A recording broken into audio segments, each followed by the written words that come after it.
বিসমিল্লাহির রহমানির রহিম। আসসালামু আলাইকুম। হিন্দু ভাইদেরকে আদাব। শুরু করছি আমার লাইভ ভাষণ কইয়া দিমু এক্সট্রা।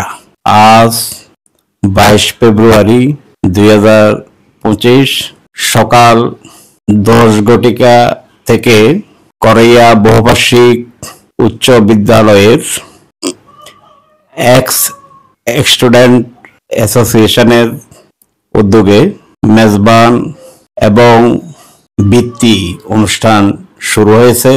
এই অনুষ্ঠানটি আয়োজনের জন্য আমি করইয়া বহুভাষিক উচ্চ বিদ্যালয়ের এক্স স্টুডেন্ট অ্যাসোসিয়েশনের কর্মকর্তা যারা আছেন তাদেরকে ধন্যবাদ জানাচ্ছি। আমি নিজেও করইয়া বহুভাষিক উচ্চ বিদ্যালয়ের প্রাক্তন ছাত্র। আমি 1980 ব্যাচের। করইয়া বহুভাষিক উচ্চ বিদ্যালয় থেকে আমি 1980 সালে এসএসসি পরীক্ষা দিয়েছি এবং লেটার সহ আমি পাশ করেছি।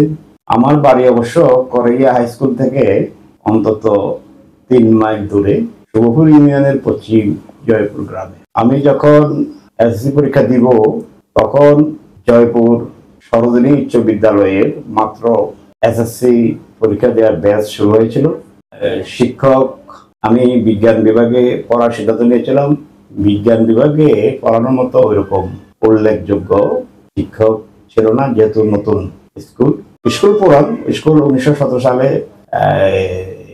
প্রতিষ্ঠিত হয়েছে ক্লাস 8 পর্যন্ত। পরে 1980 সালের দিকে প্রথম বেচ এসএসসি পরীক্ষা দিয়েছে। তখন আমি যখন দেখলাম যে আমি যদি এসএসসি বিজ্ঞান বিভাগ থেকে লেখাপড়া করি এবং পরীক্ষা দিই তাহলে আমার রেজাল্ট ভালো হবে না। সাগনাইয়া দক্ষিণ অঞ্চলে করইয়া বহুভাষিক উচ্চ বিদ্যালয়ে একটা বিশাল সুনাম ছিল। সাগনাইয়াতে 3টে স্কুল খুব নাম করা: Sagnaiya pilot high school, Saddadi high school, Koraiya বহুভাষিক উচ্চ বিদ্যালয়। তো সেহেতু আমি জয়পুর থেকে ঝড় ঝঞ্ঝা অনেক ঝুঁকি নিয়ে, যেহেতু তখন আমি ছাত্র, আমার বয়স অনেক কম, তারপরে আমি সাহসী ছিলাম বিধে আমার গার্ডিয়ানকে রাজি করে আমি সেবা করেছিলাম এবং আমি কাঙ্ক্ষিত ফলচির ছিল। আমার রেজাল্ট আরো অনেক ভালো হতো। আমি ক্লাস 9-এ পড়াকালীন অবস্থায় রাজনীতির সাথে জড়িত হয়ে গেছিলাম। স্যাররা জানতেন না। ছাত্র জীবন থেকে আমি বক্তৃতা করতাম এবং জাসদ ছাত্রলীগের আমি শুভপুর ইউনিয়নের সভাপতি ছিলাম।